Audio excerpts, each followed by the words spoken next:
बिस्मिल्लाहिर्रहमानिर्रहीम। अल्हम्दुलिल्लाहि अला आलाइहि व नामाइहि व ihसानिहि व करमिहि वस्सलातु वस्सलामु अला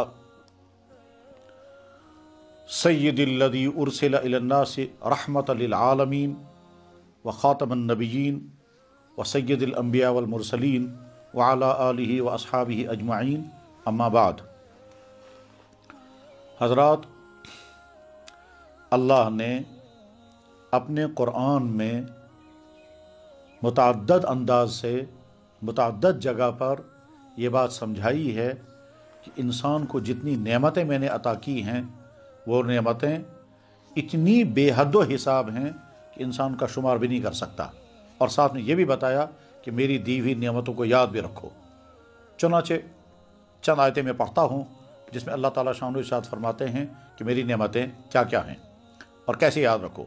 फरमाया वमा बिकुम मिन निअमतिन फमिन अल्लाह, तुम्हारे पास जो भी नेमत है वो अल्लाह की अता की हुई है। दूसरी जगह इरशाद फरमाते हैं फज़कुरू आला अल्लाह लअल्लकुम तुफ्लिहून, मेरी दी हुई नेमतों को याद रखना, उसी में तुम्हारी कामयाबी है।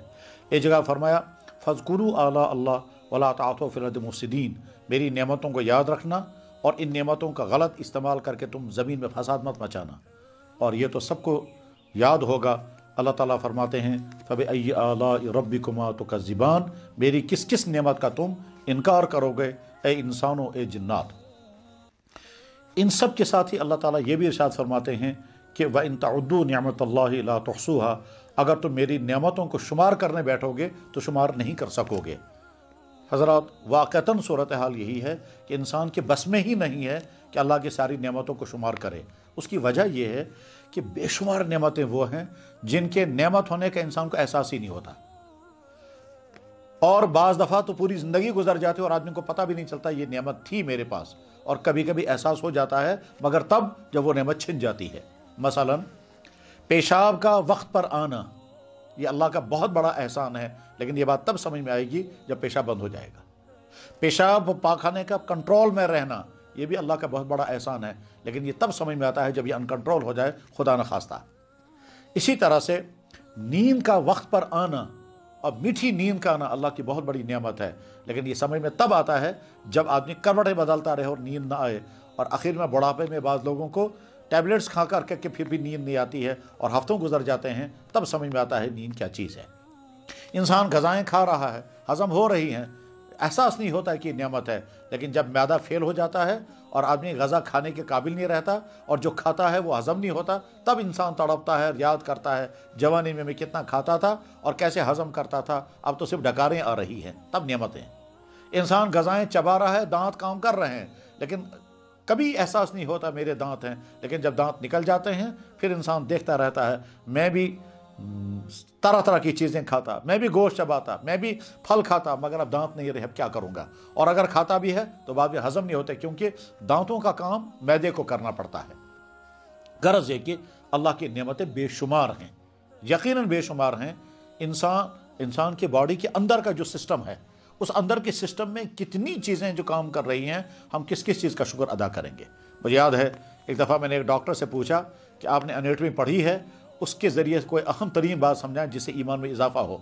ये मक्का मुकरमा में बात हो रही थी।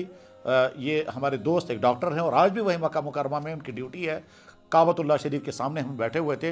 मैंने उनसे कहा डॉक्टर साहब कोई ऐसी बात सुनाइए जिसके अल्लाह के कुदरत और उसके मेहरबानी पर और ईमान में इजाफा हो जाए और ईमान की हलावत मिल जाए। वो बहुत देर सोचते रहे, सोचने के बाद उन्होंने कहा कि जी हाँ, मुझे याद आ गया, इंसान के जिस्म में एक चीज़ है, उसको कहते हैं पोटाशियम। और इस पोटेशियम की लेवल होती है, अपर लेवल भी है और डाउन लेवल भी है। अगर ये अपर लेवल से ऊपर चला जाए तो इंसान को ये बीमारी होती है, और अगर डाउन लेवल से नीचे चला जाए तो इंसान ये बीमारी होती है। वो अल्लाह ये इसको कंट्रोल करता है। फिर उसके लेवलें भी बताई हैं। अब हम में से किस शख्स ने उस पोटाशियम के लेवल में होने का शुक्र अदा किया होगा, जब हमें मालूम ही नहीं है। तो गरज ये कि अल्लाह की नेमतों का इंसान इहाता नहीं कर सकता, शुमार नहीं कर सकता, तो शुक्र कहाँ कर सकेगा। फल खुलासा इंसान का मिजाज ये होना चाहिए, अल्लाह की एक एक नेमत को सोचे और शुक्र अदा करे। रात को सोए, नींद सही आई, सुबह उठकर या अल्लाह आपका शुक्र, अगर नींद ना आती तब क्या होता। खाना खाया, हजम हो गया, या अल्लाह आपका शुक्र है, اس کھانا کھانے کے لیے جتنی چیزیں ہونی چاہیے تھی وہ ساری چیزیں مہیا ہیں، پیسہ بھی ہے، کھانا گھر میں پہنچا، پکانے والے موجود ہیں، مزیدار بھی بن گیا ہے، کھا بھی رہے ہیں، ہاتھوں میں جان ہے، دانتوں میں طاقت ہے، اور زبان پہ ٹیسٹ ہے، ڈائجسٹو سسٹم صحیح ہے، یہ ساری نعمتیں ہیں، کھایا اور بعد میں اللہ کا شکر ادا کیا۔ کتنے انسان وہ ہیں کہ جو پانی پینا چاہتے ہیں، پی نہیں سکتے ہیں کیونکہ گلا بیٹھ چکا ہے، گلا بند ہو چکا ہے، کینسر کی بنا پر پانی کا قطرہ اندر جا ہی نہیں رہا ہے، ہم پانی پی رہے ہیں، شکر ادا کریں۔ میں ذاتی طور پر ایک ایسے انسان کو میں نے دیکھا کہ جس کی حالت بیچارے کی یہ ہے، اللہ تعالیٰ اس کی مغفرت کرے، اس کی وفات بھی ہو گئی ہے، اس کی حالت یہ تھی کہ وہ 10-15 لیٹر پانی پینے کے باوجود اس کی حالت یہ تھی کہ پیاس نہیں بجھتی تھی، اور اس کا کام رات دن صرف پانی پینا ہوتا تھا، اور جب پانی اتنا باڈی کے اندر چلا گیا اور وہ ڈائجسٹ بھی نہیں ہو رہا ہے تو ایک طرف سے پانی منہ کے اندر سے ڈالا جاتا تھا، دوسری طرف سے پانی نکلتا رہتا تھا، لیکن پیاس نہیں بجھتی تھی۔ کتنا ہی پانی پلا جائے پیاس نہیں بجھتی تھی۔ پتہ یہ چلا پیاس کا بجھنا، پانی ملنا اور پیاس کا بجھنا بھی اللہ کی ایک بہت بڑی نعمت ہے۔ تو ہم کس کس نعمت کا ادا شکر کریں؟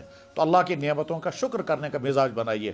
اللہ تعالیٰ شانہ قرآن کریم میں کہتے ہیں کہ لَإِن شَكَرْتُمْ لَأَزِيدَنَّكُمْ وَلَإِن كَفَرْتُمْ إِنَّ عَذَابِي لَشَدِيدٌ۔ اگر تم شکر کرو گے میں مزید نعمتیں عطا کروں گا، اور اگر ناشکری کرو گے تو سزا بھی دوں گا، اور نعمتیں چھین بھی لوں گا اور سزا بھی دے سکتا ہوں۔ وَلَإِن كَفَرْتُمْ، اگر تم نے میری نعمتوں کی ناشکری کی، إِنَّ عَذَابِي لَشَدِيدٌ، تو اس ناشکری کرنے پر پھر میں جو سزا دوں گا وہ بڑی سخت و خطرناک سزا ہوگی۔ ضرورت اس بات کی ہے کہ ہم ایک ایک چیز کا استعمال کرتے ہوئے یہ احساس پیدا کریں کہ یہ اللہ کی نعمت تھی اور ہم نے استعمال کی، اور آرام کے ساتھ ان کو دیکھیں۔ آنکھ والا آنکھ سے دیکھ رہا ہے، ان کو دیکھے، ان کو سوچے جن کی آنکھیں نہیں۔ کان سے کان والا کانوں سے سن رہا ہے، ان کو سوچے جن کے کان کام کر نہیں ہیں۔ بولنے والے زبان سے بول رہا ہے، ان کو سوچو جو گونگے ہیں اور بولنا چاہتے نہیں بول سکتے ہیں۔ سوچنے والا دماغ سے سوچ رہا ہے، ان کو سوچیں جو پاگل خانوں میں اور سوچنے کے قابل نہیں ہیں۔ چلنے والے پاؤں سے چل رہا ہے، ان کو سوچیں جن کو فالش گر گیا اور بیڈوں پر پڑے ہوئے ہیں۔ ہاتھوں سے کام کرنے والا ہاتھوں سے کام کر رہا ہے، ان کو دیکھیں جو بڑھاپے میں جن کے ہاتھ بیٹھ کر کچھ نہیں کر سکتے۔ کھانے والا کھا رہا ہے، ڈائجسٹ ہو رہا ہے، ان کو دیکھیں جو کھا نہیں سکتے ہیں یا کھاتے ہیں تو بعد میں وہ ہضم ہی نہیں ہوتا ہے۔ ہم میٹھی چیزیں کھا رہے ہیں، شکر پڑھیں، ان کو دیکھیں جن کو خدا نخواستہ ڈائبٹیز کی بیماری ہوگی اور وہ میٹھا کھا نہیں سکتے ہیں۔ نمکین غذائیں ہم کھا رہے ہیں، شکر پڑھیں، ان کو دیکھیں جن کا پریشر قابو میں نہیں ہے اور ان کو بغیر نمک کے غذائیں کھانی پڑتی ہیں۔ اولاد والا شکر پڑھے، ان کو دیکھیں جن کو اولادیں نہیں ہیں۔ صحت والا شکر پڑھے، ان کو دیکھیں جن کو صحت نہیں ہے۔ گھر والا شکر کرے، ان کو دیکھیں جن کو گھر نہیں ہے۔ ہر نعمت پر شکر ادا کرنے کے لیے بہت مفید ہے کہ اس نعمت سے محروم انسانوں کے متعلق سوچا جائے، اور ساتھ میں یہ سوچا جائے اگر مجھے یہ نعمت نہ ہوتی تو میرا حال کیا بنتا۔ خلاصہ یہ کہ اللہ کے نعمتوں کا ادراک کریں، اللہ کی نعمتوں کا احساس کریں، اللہ کی نعمتوں کا اعتراف کریں، اور ان نعمتوں پر شکر کریں، اور ان نعمت کے غلط استعمال سے پرہیز کریں۔ اس کے بعد پھر ان نعمتوں میں اللہ کی طرف سے اضافہ ہوگا۔ وآخر دعوانا ان الحمد للہ رب العالمین برحمتک یا ارحم الراحمین۔